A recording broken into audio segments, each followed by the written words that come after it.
నమస్కారం MCN news కి స్వాగతం. ఈనాటి ముఖ్యాంశాలు. చదువుతోనే అందరి జీవితాలలో మార్పు సాధ్యమవుతుంది. గిరిజన ప్రాంత ప్రజలు వారి పిల్లలను బాగా చదివించాలి పేర్కొన్న పలమనేరు శాసనసభ్యులు అమర్నాథ్ రెడ్డి.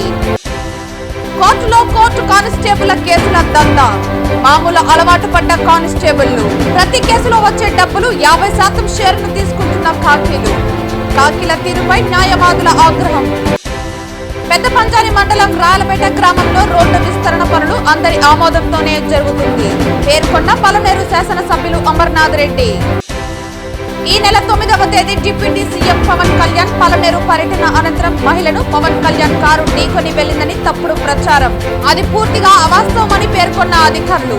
పవన్ కళ్యాణ్ ఆదేశాలతో మహిళను పరామర్శించిన జనసేన నాయకులు. వార్తల్లోని వివరాలు. చదువుతోనే అందరి జీవితాలలో మార్పు సాధ్యమవుతుందని గిరిజన ప్రాంత ప్రజలు వారి పిల్లలను బాగా చదివించాలని పలమనేరు శాసనసభ్యులు అమర్నాథ్ రెడ్డి పేర్కొన్నారు. పలమనేరు మండలంలోని కొలమానసపల్లి పంచాయతీ దొడ్డిపల్లి ఎస్టీ కాలనీ నందు రోప్స్ గ్రామీణ పేదరిక నిర్మూలన సంస్థ ఆధ్వర్యంలో మంగళవారం పేదలకు నిత్యావసరాలు పంపిణీ చేశారు. ఈ కార్యక్రమానికి పలమనేరు శాసనసభ్యులు అమర్నాథ్ రెడ్డితో పాటు చిత్తూరు పార్లమెంటు సభ్యులు దగ్గుమల ప్రసాదరావు ముఖ్య అతిథిగా హాజరయ్యారు. ఈ సందర్భంగా సంస్థ నిర్వాహకులతో పాటు గ్రామస్తులు వారికి ఘన స్వాగతం తెలియజేశారు. అనంతరం కాలనీలో ఏర్పాటు చేసిన సోలార్ లైట్ను వారు ప్రారంభించారు. అదేవిధంగా పలువురు విద్యార్థులకు సైకిల్స్ పంపిణీ మరియు 50 పేద కుటుంబాలకు రేషన్ పంపిణీ చేశారు. ఈ సందర్భంగా ఎంపీ మరియు ఎమ్మెల్యేలు కాలనీ వాసులను ఉద్దేశించి ప్రసంగించారు. మారుమూల అటవీ ప్రాంతంలోని కాలనీలో సీసీ రోడ్లు, విద్యుత్ మరియు ఇతర సౌకర్యాలు ఉండటం చాలా ఆనందంగా ఉందని ఎంపీ సంతోషం వ్యక్తం చేశారు. భవిష్యత్తులో అవసరమైన సదుపాయాలను కల్పించేందుకు తమ వంతు సాయం అందిస్తామని హామీ ఇచ్చారు. అనంతరం ఎమ్మెల్యే మాట్లాడుతూ తెలుగుదేశం ప్రభుత్వ హయాంలోనే హరిజన గిరిజన ప్రాంతాల అభివృద్ధి జరిగిందన్నారు. దొడ్డిపల్లి ఎస్టీ కాలనీకి సౌకర్యాలు ఉన్నప్పటికీ చప్పిడిపల్లి నుంచి కాలనీ వరకు రోడ్డును త్వరలో ఏర్పాటు చేసేందుకు చర్యలు తీసుకుంటామన్నారు. మారుమూల ప్రాంతాలలోని పేదలను గుర్తించి వారికి సాయం అందిస్తున్న రూప్స్ స్వచ్ఛంద సంస్థను ఆయన అభినందించారు. భవిష్యత్తులోనూ మరిన్ని సేవా కార్యక్రమాలు చేయాలని నిర్వాహకులకు వారు సూచించారు. ఈ కార్యక్రమంలో Dravida university vice chancellor Doraswamy Naidu, Byreddipalli మండల పార్టీ అధ్యక్షులు కిషోర్ గౌడ, పలమనేరు సింగిల్ విండో చైర్మన్లు వెంకటమునిరెడ్డి, పెద్దప్ప, పలమనేరు మండల తెలుగుదేశం పార్టీ నాయకులు నాగరాజురెడ్డి, గణేష్, ధనంజయ రెడ్డి, వెంకటరత్నం, సెల్వరాజ్, గిరిబాబు, అమర్నాథ్ రెడ్డి, మంజులమ్మలతో పాటు రోప్స్ నిర్వాహకులు ధనశేఖర్ తదితరులు పాల్గొన్నారు. ఈ మారుమూల 2 మండలాలు దాటి రావాలి. ఈ గ్రామానికి రావాలంటే గ్రామ పంచాయతీ కొలమాసినపల్లి, చప్పిడిపల్లి దాటుకొని చాలా దూరం రావాలి. అసలు కొలమాసినపల్లికి దొడ్డిపల్లి సెంటర్కు సంబంధమే లేదు. హెడ్ క్వార్టర్ పోవాలంటే పలమనేరు నుంచి మా ఊరికి పోయిన దూరం ఉంది. అంటే ఇంత మారుమూలు ఉండేటువంటి ఈ గ్రామాన్ని, ఎందుకంటే ఒకసారి ఈ కాలనీలో ఉండేటువంటి షెడ్యూల్ ట్రైబల్స్ అంతా కూడా ఒక ఆలోచన కూడా మీరు చేసుకోవాలి. ఈరోజు ఇండ్లు కట్టారు. కీర్తి శేషులో నందమూరి తారక రామారావు గారు ముఖ్యమంత్రి అయిన తర్వాతనే ఈరోజు ఈ గ్రామంలో ఆ రోజు హౌసింగ్ స్కీమ్ వచ్చింది. తెలుగుదేశం పార్టీ స్థాపించిన తర్వాత ఆ తర్వాతనే గ్రామానికి కరెంట్ వచ్చింది. ఆ తర్వాత నేను శాసనసభ్యుడు అయిన తర్వాతనే ఈ గ్రామంలో రోడ్డు లింక్ చేశాం, సిమెంట్ రోడ్లు వేసినాం, ఈ స్కూల్ కట్టినాం. పక్కనే పెండింగ్ లో ఉంది అంగన్వాడీ. అది పోయిన గవర్నమెంట్ లో నేనే శాంక్షన్ చేసిన.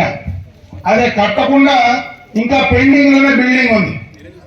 అంటే ఈ గ్రామానికి కావలసినటువంటి మౌలిక సదుపాయాలన్నీ కూడా ఒక తెలుగుదేశం ప్రభుత్వ హయాంలోనే అన్ని జరిగినాయి.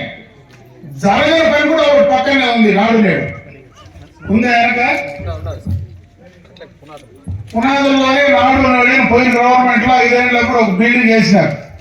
అది ఈ రోజుకి కూడా నాడు నేడుగానే ఉందే కానీ పని అయితే ఎవరికి ఉపయోగకరంగా అయితే లేదు. కాబట్టి ఏ కార్యక్రమం ఈ గ్రామంలో జరిగినా అన్నీ కూడా నందమూరి తారక రామారావు గారి ఆశయాల మేరకు ఆయన స్థాపించినటువంటి పార్టీ ప్రభుత్వం ఏర్పడిన తర్వాత జరిగినటువంటి కార్యక్రమాలే అని తప్పదు. పలమనేరు కోర్టులో కోర్టు కానిస్టేబుల్ మంచి గిరాకీ ఏర్పాటు చేసుకున్నారు. పలమనేరు కోర్టులో ఉన్న కానిస్టేబుల్ మామూలకు అలవాటు పడి కొంతమంది న్యాయవాదులకు కేసులు అమ్ముకుంటున్నారు. దీని పట్ల పలమనేరు న్యాయవాదులు మంగళవారం సమావేశం నిర్వహించి పై అధికారులకు కోర్టు కానిస్టేబుల్పై ఫిర్యాదు చేసేందుకు తీర్మానించారు. ఈ సందర్భంగా న్యాయవాదులు సమావేశంలో పలువురు సమస్యలపై లేవనెత్తారు. ఈ సందర్భంగా వారు మాట్లాడుతూ పలమనేరు కోర్టులో విధులు నిర్వహిస్తున్న కోర్టు కానిస్టేబుళ్లు కొంతమంది న్యాయవాదులకు మాత్రమే కేసులను బదలాయించి వారి వద్ద మామూలు తీసుకుని అలవాటు పడిపోయారని ఆరోపించారు. పలమనేరు కోర్టులో విధులు నిర్వహిస్తున్న కోర్టు కానిస్టేబుళ్లు భారీగా అక్రమాలకు పాల్పడుతున్నట్లు, నేరస్తుల దగ్గర నుండి భారీగా డబ్బులు తీసుకుని వారికి సాక్ష్యాలను అనుకూలంగా సాక్ష్యమిస్తూ వారికి సహాయం చేస్తున్నట్లు తెలిపారు. ఈ కోర్టు కానిస్టేబుళ్లు రోజుకు భారీగా వసూలు చేస్తున్నారని, వీరిపై దర్యాప్తు చేసి కోర్టు విధుల నుండి కానిస్టేబుల్ను మార్చాలని, అలాగే సంవత్సరానికి ఒకసారి కోర్టు కానిస్టేబుల్ను మార్చడం ద్వారా ఇక్కడ మామూలుగా వసూలుకు అలవాటు పడకుండా ఉంటారని, కోర్టు కానిస్టేబుల్పై దర్యాప్తు చేసి న్యాయవాదులకు న్యాయం చేయాలని కోరారు. పై అధికారులకు ఈ విషయమై లిఖితపూర్వకంగా ఫిర్యాదు చేస్తున్నామని తెలియజేశారు. ఈ కార్యక్రమంలో పలమనేరు న్యాయవాదుల సంఘం అధ్యక్షులు ఎల్ భాస్కర్, కార్యదర్శి బత్కర్, సీనియర్ న్యాయవాదులు పరమశివప్ప, రాజారెడ్డి, మోహన్ రెడ్డి పలువురు న్యాయవాదులు పాల్గొన్నారు. మన అడ్వకేట్స్ తో పాటు క్లయింట్స్ కూడా దీని మీద నష్టపోతా ఉన్నారు అనేసి మనకు అందరికి తెలిసిందే. ఎందుకంటే నిన్న ఒక ఇద్దరు లేడీస్ వచ్చి మాట్లాడినారు సార్. ఎందుకంటే మన బార్ లో అంటే పేర్లు కూడా చెప్తాను. ఎందుకంటే అభిషేక్ ప్లస్ మన ఇంకొతను హరికృష్ణారెడ్డి ఇద్దరి మధ్య ఒక వకాలత్ తీసుకొని మెమో అపియరెన్స్ తీసుకొని బెయిల్ అప్లికేషన్ సంబంధించి ఒకరు ఫీజు తీసుకున్నారని, ఇంకొకరు వచ్చి బెయిల్ అప్లికేషన్ వేశారని, వాళ్ళిద్దరి మధ్య జరిగిన డిస్ప్యూట్ తో లాస్ట్ ఇక్కడ రావడం జరిగింది. ఇక్కడికి వస్తే క్యాంటీన్ లో కూర్చొని అభిషేక్ ని పిలిపించి ఎందుకు బా ఈ విధంగా మన బార్ లో అందరికీ చెడ్డ పేరు వస్తుంది, ఏదో ఒకటి వాళ్ళకి జస్టిస్ చేయాల్సిన జనరల్ గా 10 రూపాయలు అడతాం, వాళ్ళకి ఏదైనా వాళ్ళ పరిస్థితిని బట్టి ఏదో కొంత తగ్గించుకొని ఏదో ఒకటి వాళ్ళకి సర్వీస్ చేస్తే బాగుంటుంది, దాన్ని మళ్ళీ మనము దాన్ని అంత పెద్ద ఇష్యూ చేసి బార్ మీద దాన్ని రుద్దకుండా దయచేసి చేయండి అని చెప్పి కూడా వాళ్ళకి అడ్వైజ్ చేయడం జరిగింది. తర్వాత కోర్ట్ కానిస్టేబుల్స్ అయితే ఆల్రెడీ డైరెక్ట్ గా జగదీష్ పేర్లు చెప్తానంటే కూడా చెప్పినాడంటే జగదీష్ కే కాదు, మనకు అందరికి తెలిసిందే. మనం దీని మీద బార్ నుంచి ఒక రెజల్యూషన్ పాస్ చేసి కన్సర్న్ డిపార్ట్మెంట్ కు తెలియజేద్దామా, లేదు డైరెక్ట్ గా డిఎస్పీ గారికి తీసుకెళ్దామా వాళ్ళ దృష్టికి అని చెప్పేసి మనం బార్ సభ్యులందరూ ఒక ఏకాభిప్రాయం నిర్ణయం తీసుకుంటే ఆ విధంగా ఫాలో అవుతాం. వాళ్ళ మీద డిఎస్పీ గారికో లేదా ఎస్పీ గారికో కంప్లైంట్ చేయడమో లేదంటే బార్ లో రెజల్యూషన్ చేసి దాని మీద యాక్షన్ తీసుకోవడమా మన సభ్యులందరూ దాని మీద అభిప్రాయాలు చెప్పి ఒక నిర్ణయానికి వస్తే దాని మీద ఆల్ బార్ అసోసియేషన్ తరఫున ఒక యూనిటీగా మనము ప్రొసీడ్ అయ్యేదానికి బాగుంటుంది. ఎందుకంటే ఇది నాట్ ఓన్లీ ఒక జగదీష్ ఇష్యూ కాదు, అందరూ మన బార్ సభ్యులందరికి సంబంధించింది. ఇంకోటి ఏమిటంటే ఇంకొక విషయం కూడా చెప్తాను. మన ఆ సందర్భంగా ఇంకోటి చెప్తా, అడ్వకేట్స్ ఇష్యూ అయితే మన బార్ లో ఒక మెంబర్ ఏదన్నా అట్లా చేసింటే మన బార్ పిలిపించి మాట్లాడేదానికి అవకాశం ఉంటుంది. బట్ కోర్టు కానిస్టేబుల్స్ ఇష్యూ కాబట్టి బార్ నుంచి ఒక డిసిషన్ తీసుకొని దాని మీద యాక్షన్ తీసుకుంటే బాగుంటుందని నా అభిప్రాయం. పెద్ద పంజాని మండలం రాయలపేట గ్రామంలో రోడ్డు విస్తరణ పనులు అందరి ఆమోదంతోనే జరుగుతుందని పలమనేరు శాసనసభ్యులు అమర్నాథ్ రెడ్డి పేర్కొన్నారు. పలమనేరులోని తెలుగుదేశం పార్టీ కార్యాలయంలో రాయలపేట గ్రామస్తులతో మంగళవారం సమావేశమయ్యారు. పలమనేరులోని తెలుగుదేశం పార్టీ కార్యాలయంలో రాయలపేట గ్రామస్తులతో మంగళవారం సమావేశమయ్యారు. రాయలపేట గ్రామంలో ఇరుకైన రోడ్డు కారణంగా నిత్యం ట్రాఫిక్ ఇబ్బందులు ఎదుర్కొంటున్న నేపథ్యంలో రోడ్డు విస్తరణ చేయాలని ఆ పంచాయతీ పరిధిలోని పలు గ్రామాల ప్రజలు డిమాండ్ చేస్తున్నారు. దీంతో గత టీడీపీ ప్రభుత్వ హయాంలో రోడ్డు మంజూరైనప్పటికీ పలువురు విభేదించడంతో పనులు ముందుకు సాగలేదు. అయితే ప్రస్తుతం పెరుగుతున్న జనాభాను బట్టి ఆ ప్రాంతంలో రోడ్డు విస్తరణ చేయాలనే డిమాండ్ గట్టిగా వినపడుతోంది. దీంతో ఎమ్మెల్యే ప్రత్యేక చొరవతో 4.4 కోట్లతో రోడ్డు కొరకు మంజూరు చేయించారు. గత కొద్ది రోజులుగా రోడ్డు ఏర్పాటు చేసుకునేందుకు పూనుకున్నప్పటికీ కొద్దిమంది భిన్న అభిప్రాయాలు తెలపడంతో పనులు చేపట్టలేదు. అయితే ఈ విషయమై మంగళవారం రాయలపేట గ్రామంలోని ముఖ్యులు సమావేశమై రోడ్డును ఊరు మధ్య గుండా ఏర్పాటు చేసుకునేందుకు ఎటువంటి అభ్యంతరం లేదని ఎమ్మెల్యేకు తెలియజేశారు. దీంతో అందరి ఆమోద యోగ్యంతోనే పనులు చేపట్టడం జరుగుతుందని, అందరికీ సమ్మతమైతే త్వరలో పనులు మొదలు పెట్టేలా చర్యలు తీసుకుంటామని తెలిపారు. దీంతో వారు ఏకీభవించడంతో వెంటనే ఆయన ఆర్డీఓతో పాటు ఆర్ఎండ్బి అధికారులకు ఆదేశాలను జారీ చేశారు. నెంబర్తో కూడా ఫోన్ చేశారు, అందుకంటే అభివృద్ధి చెప్పే ఫోన్ నెంబర్ తెలుసుకోండి, పెట్టినామా లేదండి.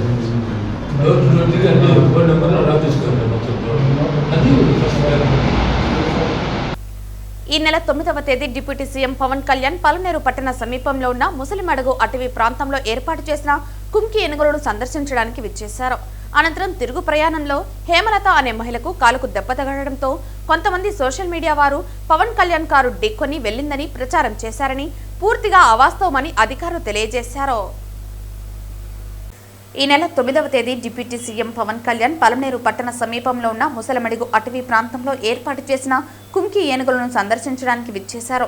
అనంతరం తిరుగు ప్రయాణంలో హేమలత అనే మహిళకు కాలుకు దెబ్బ తగలడంతో కొంతమంది సోషల్ మీడియా వారు పవన్ కళ్యాణ్ కారు ఢీకొని వెళ్లిందని ప్రచారం చేశారు. అది పూర్తిగా అవాస్తవమని అధికారులు తెలియజేశారు.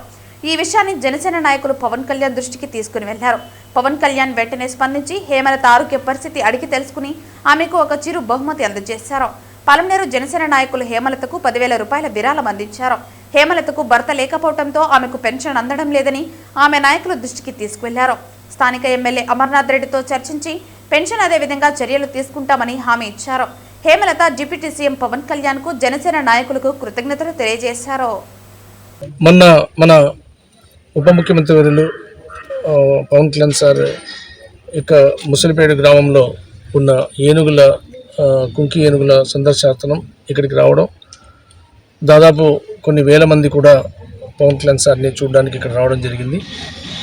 పవన్ కళ్యాణ్ సార్ పర్యటన ముగించుకున్న తర్వాత ఆ రష్లో ఒక హేమలత అనే అమ్మాయి చిన్న గాయం అవడం వల్ల ఆ యొక్క చిన్న గాయం తగిలినా కూడా సోషల్ మీడియాలో అనవసరంగా ఈ వైఎస్ఆర్సీపీ వాళ్ళకి పని పాట లేదు కదా, వాళ్ళు కారు కూతల్లాగా మాట్లాడడం అనేది జరిగింది. కానీ పవన్ కళ్యాణ్ గారు ఇవన్నీ కాకుండా నిన్న నేను మంగళగిరిలో ప్రోగ్రాం ఉందని బయలుదేరి వెళ్ళినా కూడా పవన్ కళ్యాణ్ సార్ నెల్లూరు క్రాస్ అయ్యాము. సార్ ఫోన్ చేసి ఆ యొక్క హేమలత అనే అమ్మాయి విషయం అడిగితే సార్ మన జనసేన నాయకులు లోకల్గా ఉన్న ఇన్ఛార్జ్ అలాగే డిస్టిక్ సెక్రటరీ వెళ్ళి పరామర్శించారు. అలాగే డాక్టర్స్తో కూడా మాట్లాడారు. ఏ ఫ్రాక్చర్ లేదని తెలియజేశారు సార్ అని చెప్పినా కూడా లేదు డాక్టర్, ఖచ్చితంగా మీరు వెళ్ళి జిల్లా అధ్యక్షుడిగా పలకరించి రావాలని పవన్ కళ్యాణ్ గారి ఆదేశాల మేరకు ఈరోజు ఉదయం పవన్ కళ్యాణ్ సార్ తను ఒక లెటర్ కూడా హేమలత గారికి రాయడం జరిగింది. ఇలా జరిగినందుకు ఎంతో చింతిస్తున్నారని. ఆ లెటర్తో పాటు పవన్ కళ్యాణ్ గారు ఒక చిన్న గిఫ్ట్ కూడా పంపడం జరిగింది. అది మార్నింగ్ ఎయిర్పోర్ట్లో మేము కలెక్ట్ చేసుకొని వచ్చి మా యొక్క నాయకులు దిలీప్ గారు, అలాగే చైతన్య గారు, ఆ మండలాధ్యక్షుడు నాగరాజు గారు, అలాగే మన ఆఫీసర్ గారు కూడా ఆ రోజు దెబ్బ తగిలిన వెంటనే మన రేంజ్ ఆఫీసర్ నారాయణ గారు హేమలత గారిని అతని వెహికల్లోనే కొంచెం దూరం తీసుకొని వచ్చి అంబులెన్స్ వచ్చిన తర్వాత షిఫ్ట్ చేశారు. మన రేంజ్ ఆఫీసర్ గారు కూడా మాతో పాటు ఉన్నారు. ఎవరైతే ఆ దెబ్బ తగిలిందో ఆ అమ్మాయిని పూర్తిగా కోరుకోవాలని పవన్ కళ్యాణ్ గారు మనస్ఫూర్తిగా ఆకాంక్షిస్తూ ఖచ్చితంగా వాటిని పరిశీలించడానికి మమ్మల్ని పంపించడం జరిగింది. హేమలత కూడా అమ్మాయి కూడా సార్ మేమంటే పవన్ కళ్యాణ్ గారు అంటే మాకు ఎంతో అభిమానం, ఆ రోజు అనుకోకుండా ఈ సంఘటన జరిగింది. అయినా కూడా మన ఉప ముఖ్యమంత్రులు పవన్ కళ్యాణ్ సార్ గుర్తు పెట్టుకొని మిమ్మల్ని పంపించి నా గురించి వాకప్ చేసినందుకు చాలా సంతోషమని తెలియజేస్తారు. అలాగే ఆమె కూడా 10,000 రూపాయలు నిన్న మా జిల్లా సెక్రటరీ చైతన్య కూడా ఇవ్వడం జరిగింది. అలాగే ఒక నెల సరుకులు కూడా మా జనసేన నాయకులు ఇస్తున్నారు. రేపు వారిని ఇంటి వరకు చేర్చే ప్రక్రియలో వెహికల్ కూడా తీసుకొని వచ్చి చేరుస్తామని మన ఆఫీసర్ గారు చైతన్య, మన దిలీప్ గారు కూడా చెప్తున్నారు. తిరుమల శ్రీవారి లడ్డు నాణ్యత తగ్గిందని, నెయ్యి కల్తీ ముమ్మాటికి వాస్తవమని, భక్తుల మనోభావాలు దెబ్బతినేలా వ్యవహరించి కల్తీ నెయ్యిలో కమిషన్ పంచుకున్న వైవి సుబ్బారెడ్డి, మాజీ ఈవో ధర్మారెడ్డి జైలుకు వెళ్లటం ఖాయమని శాప్ చైర్మన్ రవినాయుడు వెల్లడించారు. శ్రీవారి లడ్డు నాణ్యత తగ్గిందని, భక్తుల మనోభావాలు దెబ్బతినేలా వ్యవహరించి కల్తీ నెయ్యిలో కమిషన్ పంచుకున్న వైవి సుబ్బారెడ్డి, మాజీ ఈవో ధర్మారెడ్డి జైలుకు వెళ్లటం ఖాయమన్నారు. పరకామణి కేసులో కరుణాకరెడ్డి జైలుకు వెళ్లటం ఖాయమన్నారు. రసాయనాలు కలిపి నెయ్యి సరఫరా చేసినట్లు అజయ్ అనే వ్యక్తి స్పష్టంగా చెప్పారని, తాడేపల్లికి వాటాలు వెళ్లింది వాస్తవమని అన్నారు. కల్తీ నెయ్యి ఛార్జ్షీట్పై దమ్ముంటే కరుణాకరెడ్డి ప్రెస్ మీట్ పెట్టాలని అన్నారు.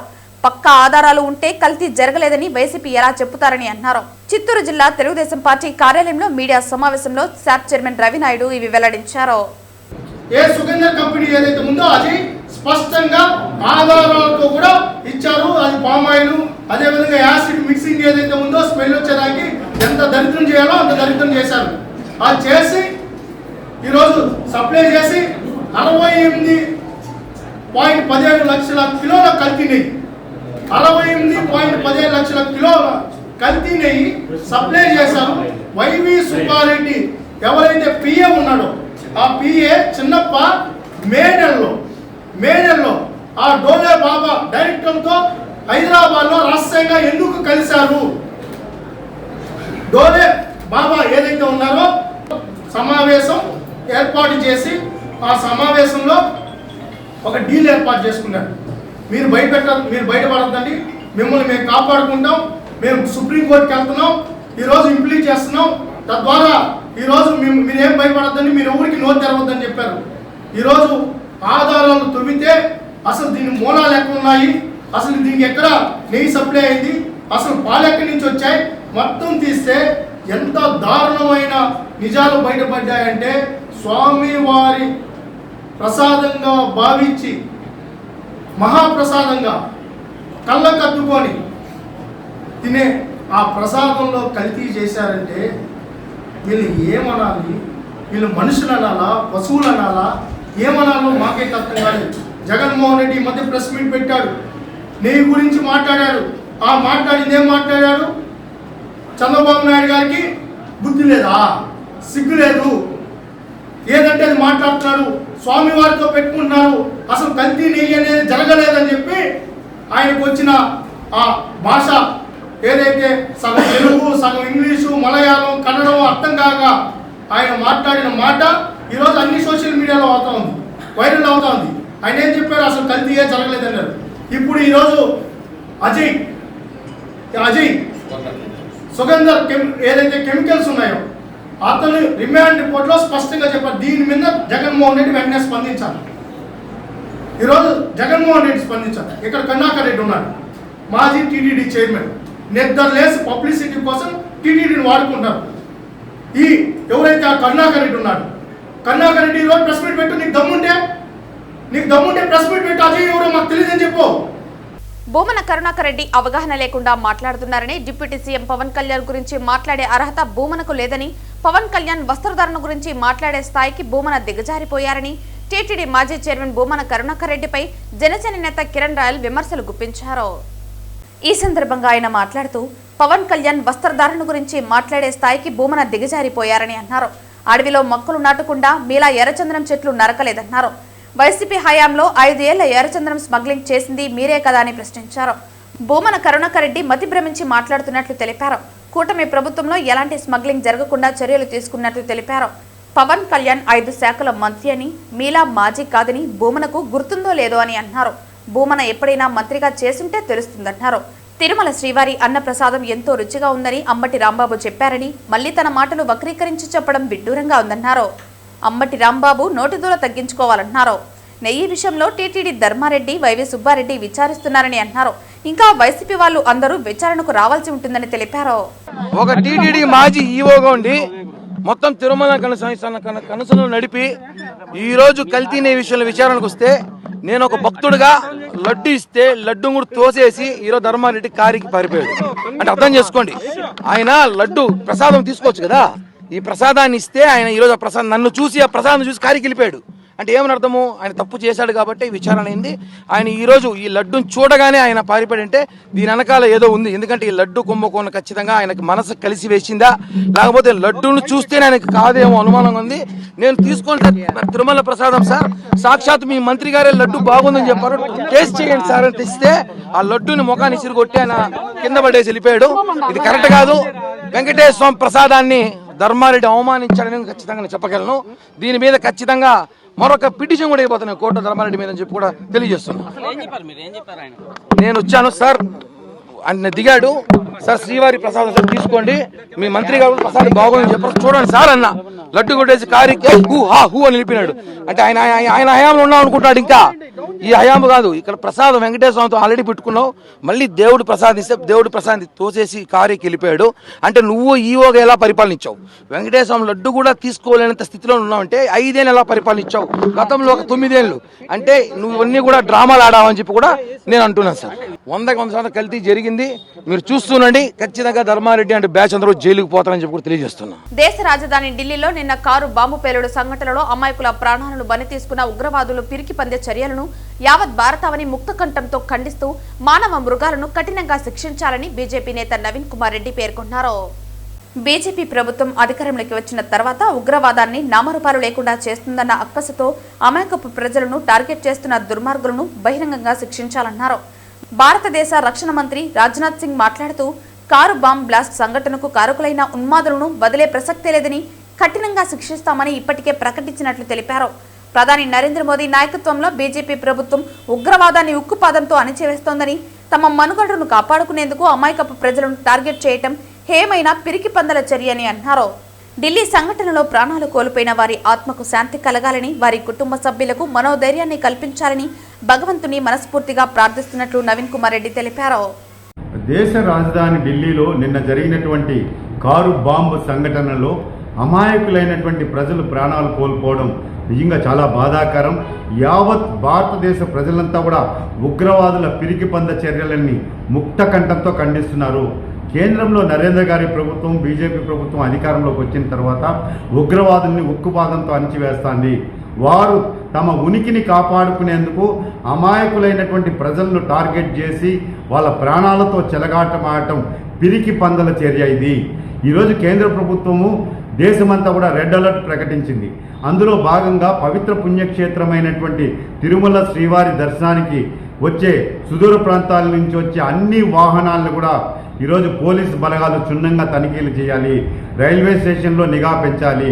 అదేవిధంగా విమానాశ్రయాల్లో, రోడ్డు మార్గాల్లో వచ్చే వాహనాలన్నింటినీ కూడా 24/7 నాకాబందీ ఏర్పాటు చేసి అన్ని వాహనాలు క్షుణ్ణంగా పరిశీలించిన తర్వాతే తిరుమల కొండకు అనుమతించేలా చర్యలు చేపట్టాలి. అదేవిధంగా ఘాట్ రోడ్డు ఏదైతే నడకదారులు ఉన్నాయో అక్కడ కూడా అదనపు పోలీసు బలగాలని, బాంబు స్క్వాడు, డాగ్ స్క్వాడు ఇవన్నిటిని కూడా ఘాట్ రోడ్లలో కూడా నిరంతరం తనిఖీలు చేసి కూంబింగ్ జరిపి ఎక్కడ కూడా ఎటువంటి అవాంఛనీయ సంఘటనలు జరగకుండా పోలీసు అధికార యంత్రాంగం అప్రమత్తంగా ఉండాలని చెప్పి నేను విజ్ఞప్తి చేస్తున్నా.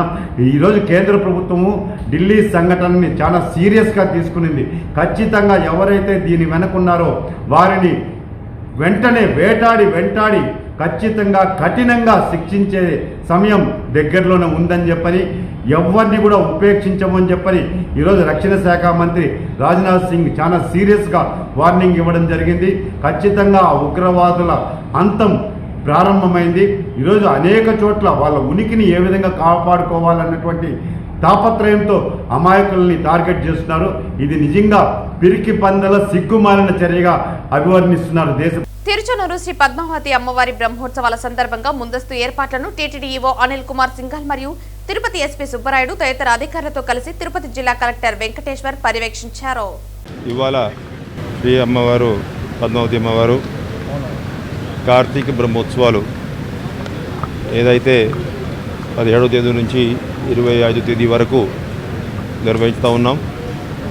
దానికోసం జిల్లాధికారి యంత్రాంగం, జిల్లా కలెక్టర్ వెంకటేశ్వర గారు, సూపరింటెండెంట్ ఆఫ్ పోలీసు సుబ్బారాయుడు గారు, అదేవిధంగా టీటీడీ సీనియర్ అధికారులందరూ కూడా కావాల్సినటువంటి ఫీల్డ్ ఇన్స్పెక్షన్స్ ఇవన్నీ కూడా చేసుకోవడం జరిగింది. అదేవిధంగా అధికారులందరితో కూడా సమీక్షా సమావేశం ఏర్పాటు చేసుకున్నాం. ఇప్పటికే 2 సార్లు సూపరింటెండెంట్ ఆఫ్ పోలీస్ వారు, సివిఎస్ఓ, అదేవిధంగా తిరుపతి జేఈఓ వీరబ్రహ్మం గారు వాళ్ళందరూ కూడా సమీక్షా సమావేశం ఏర్పాటు చేసుకోవడం జరిగింది. ఫీల్డ్ ఇన్స్పెక్షన్ కూడా నిర్వహించుకున్నారు. డీటెయిల్డ్గా దేవాలయం పరిసరంలో ఏ విధంగా పనులు చేయాలి, అదేవిధంగా బయట పుష్కరిణి దగ్గర ఎటువంటి పనులు ఏర్పాటు చేసుకోవాలి, హోల్డింగ్ ఏరియా ఏ విధంగా ఉండాలి, పంచమి తీర్థం కోసం కావాల్సిన ఏర్పాట్లు ఏ విధంగా ఉండాలి, దానికోసం చాలా పకడ్బందీ ప్రణాళికతో ప్లాన్ ఆఫ్ యాక్షన్ తయారు చేసుకొని ముందుకు వెళ్తూ ఉన్నారు. అయితే కావాల్సినటువంటి బందోబస్తు ఏర్పాట్లు చేయడానికి ఏదైతే మ్యాన్ పవర్ రిక్వైర్మెంట్ ఉందో ఇప్పటికే సూపరింటెండెంట్ ఆఫ్ పోలీస్ వారి ఆధ్వర్యంలో పంచమి తీర్థం కోసము దాదాపు 1600 మంది పోలీస్ అండ్ సెక్యూరిటీ స్టాఫ్ డ్యూటీలు నిర్వహిస్తూ ఉంటారు. అదేవిధంగా దాదాపు 700 మంది vigilance and security staff CVS వారి ఆధ్వర్యంలో పనిచేస్తారు. 900 మంది వరకు శ్రీవారి సేవకులు డ్యూటీలో ఉంటారు. అంతా కలుపుకొని దాదాపు 2000 మంది పారిశుద్ధ్య సిబ్బందులు ఉంటారు. అటువంటి స్టాఫ్ అందరూ కూడా కష్టపడి ఒక టీం లాగా పని చేసుకొని వస్తున్నటువంటి భక్తులందరికీ కూడా సేవలు ఇవ్వడానికి సిద్ధంగా ఉన్నారు. అయితే రోజువారీగా దాదాపు 10,000 మందికి అన్నప్రసాదాలు, పంచమి తీర్థం నాదు దాదాపు 75,000 మందికి అన్నప్రసాదాలు ఇవన్నీ కూడా ఇవ్వడానికి ఏర్పాట్లు పూర్తి చేశారు. అయితే పుష్కరిణిలో దాదాపు 16-17,000 మంది ఒకేసారి స్నానం చేసే విధంగా అవకాశం ఉంది కాబట్టి 24వ తేదీ సాయంత్రం నుంచి కూడా భక్తులు రావడం ప్రారంభిస్తారు కాబట్టి 4 హోల్డింగ్ ఏరియాస్ ఏర్పాటు చేసుకున్నాం. ఈ హోల్డింగ్ ఏరియాస్లో కూడా కొన్ని ఏమో హోల్డింగ్ ఏరియాస్, అది కాకుండా టెంపుల్ బయట కొంచెం టెంపరీ హోల్డింగ్ ఏరియాస్ ఇవన్నీ కూడా ఏర్పాటు చేసుకున్నాం. మొత్తం కెపాసిటీ ఏమో దాదాపు 25,000 మంది కావాల్సినటువంటి హోల్డింగ్ ఏరియాస్ పెట్టుకున్నాం. ఈ 4 హోల్డింగ్ ఏరియాస్లో కూడా అవసరమైనటువంటి జర్మన్ షెడ్స్, కావాల్సిన సంఖ్యలో టాయిలెట్స్, ఫుడ్ కౌంటర్స్, అదేవిధంగా అక్కడ ఉన్నటువంటి కంపార్ట్మెంట్స్, అంటే ఒక్కొక్క కంపార్ట్మెంట్లో మ్యాక్సిమం 250 మంది కూర్చునే విధంగా ఏర్పాటు చేసుకొని, ఒకవేళ వర్షం వచ్చినా కూడా భక్తులకు ఇబ్బంది లేకుండా ఏమైనా ఎక్స్ట్రా వాటర్ని ఏ విధంగా డ్రైన్ అవుట్ చేసుకోవాలి, దానికి కావాల్సినటువంటి సివిల్ వర్క్స్ ఇవన్నీ కూడా జరుగుతూ ఉన్నాయి. సరైన సమయంలో ఈ పనులు అన్నీ కూడా పూర్తి అవుతాయి. అదేవిధంగా ఫ్లోరల్ డెకరేషన్, అదేవిధంగా విద్యుత్ దీపాలంకరణ ఇవన్నీ కూడా డెకరేషన్ కోసం కన్సర్న్ డిపార్ట్మెంట్స్ ఇవన్నీ కూడా పనిచేస్తూ ఉన్నాయి. ఈ నెల 17 నుంచి 25వ తేదీ వరకు జరగనున్న తిరుచానూరు శ్రీ పద్మావతి అమ్మవారి వార్షిక కార్తీక బ్రహ్మోత్సవాలను పురస్కరించుకుని ఈ రోజు ఆలయంలో కోయిల్ ఆళ్వార్ తిరుమంజనం ఘనంగా నిర్వహించారు. ఉదయం సుప్రభాతంతో అమ్మవారిని మేలుకొల్పి సహస్రనామార్చన శుద్ధి నిర్వహించారు. ఈ నెల 17 నుంచి 25వ తేదీ వరకు జరగనున్న తిరుచానూరు శ్రీ పద్మావతి అమ్మవారి వార్షిక కార్తీక బ్రహ్మోత్సవాలను పురస్కరించుకుని ఈ రోజు ఆలయంలో కోయిల్ ఆళ్వార్ తిరుమంజనం ఘనంగా నిర్వహించారు. ఉదయం సుప్రభాతంతో అమ్మవారిని మేలుకొల్పి సహస్రనామార్చన శుద్ధి నిర్వహించారు. అనంతరం ఉదయం 6:30 నుండి 9 గంటల వరకు కోయిల్ ఆళ్వార్ తిరుమంజనం జరిగింది. ఇందులో ఆలయ ప్రాంగణం, గోడలు, పైకప్పు, పూజా సామగ్రి తదితర వస్తువులను నీటితో శుద్ధి చేసిన అనంతరం నామకోపు, శ్రీచూర్ణం, కస్తూరి పసుపు, పచ్చాకు, గడ్డకర్పూరం, గంధం పొడి, కుంకుమ, కిచిలీగడ్డ తదితర సుగంధ ద్రవ్యాలు కలగలిపిన పవిత్ర జలాన్ని ఆలయం అంతటా ప్రోక్షణం చేశారు. అనంతరం భక్తులను ఉదయం 9:30 నుండి సర్వదర్శనానికి అనుమతించారు. ఈ కార్యక్రమంలో TTD JEO Veerabrahmam, Tirupati SP Subbarayudu, TTD CVSO Muralikrishna, ఆలయ అర్చకులు, అధికారులు, విజిలెన్స్ సిబ్బంది పాల్గొన్నారు. జగతోష వెంకటపదే విష్ణు పరాం ప్రేయసి తద్భక్షస్థల నిత్యవాసలసికాం తక్షాంతి సంవర్తిని పద్మాలంకృత పారుపల్ల పరువాం పద్మాసనస్తాం శ్రియం వత్సల్యాభిగుణోజ్వలాం భగవతీం వందే జగన్మాతరం. అమ్మవారి ప్రతి సంవత్సరము కార్తీక మాసంలో బ్రహ్మోత్సవాలకు ముందుగా వచ్చేటువంటి మంగళవారం నాడు అమ్మవారికి కోయిల్ ఆళ్వార్ తిరుమంజనము వనర్చడం అనవాయితీగా వస్తున్నది విధమే. అదే విధముగా ఈ సంవత్సరము కూడా ఉదయం సుప్రభాత సేవతో అమ్మవారి మేల్కొల్పి తదుపరి అర్చనాది కార్యక్రమం నిర్వర్తించి మొదటి నివేదన అయిన తర్వాత అమ్మవారికి పసుపు, కుంకుమ, చందనము మొదలైన పచ్చకర్పూరము మొదలైనటువంటి లేపనములతో ఆ లేపనము తయారు చేసి ఆలయ గోడలకంతా కూడా లేపనంలో ఉంచును. ఈ లేపనం వలన క్రిమికటకాలు లోపల చేరకుండా అమ్మవారికి ఆలయ శుద్ధి కార్యక్రమం నిర్వర్తించబడినది. అదే విధంగా బ్రహ్మోత్సవాల్లో భక్తులందరూ కూడా ప్రతి ఒక్కరూ వచ్చి అమ్మవారిని దర్శించి అమ్మవారి యొక్క కృపకు పాత్రులు కండి. ఓం శ్రీ పద్మావతి దేవి నమః. వార్తలు ముగించే ముందు ముఖ్యాంశాలు మరోసారి. చదువుతోనే అందరి జీవితాలలో మార్పు సాధ్యమవుతుంది. గిరిజన ప్రాంత ప్రజలు వారి పిల్లలను బాగా చదివించాలి పేర్కొన్న పలమనేరు శాసనసభ్యులు అమర్నాథ్ రెడ్డి. కోర్టులో కోర్టు కానిస్టేబుల్ కేసుల దందా. మామూలు అలవాటు పడ్డ కానిస్టేబుల్లు ప్రతి కేసులో వచ్చే డబ్బులు 50% షేర్ను తీసుకుంటున్న కాకీల తీరుపై న్యాయవాదుల ఆగ్రహం. పెద్ద పంజాని మండలం రాయలపేట గ్రామంలో రోడ్డు విస్తరణ పనులు అందరి ఆమోదంతోనే జరుగుతుంది పేర్కొన్న పలమనేరు శాసనసభ్యులు అమర్నాథ్ రెడ్డి. ఈ నెల 9వ తేదీ డిప్యూటీ సీఎం పవన్ కళ్యాణ్ పలమనేరు పర్యటన అనంతరం మహిళను పవన్ కళ్యాణ్ కారు ఢీకొని వెళ్లిందని తప్పుడు ప్రచారం. అది పూర్తిగా అవాస్తవమని పేర్కొన్న అధికారులు. పవన్ కళ్యాణ్ ఆదేశాలతో మహిళను పరామర్శించిన జనసేన నాయకులు. ఈ వార్తలు ఇంతటితో సమాప్తం. తిరిగి వార్తల్లో మళ్ళీ కలుద్దాం. అంతవరకు సెలవు. నమస్కారం.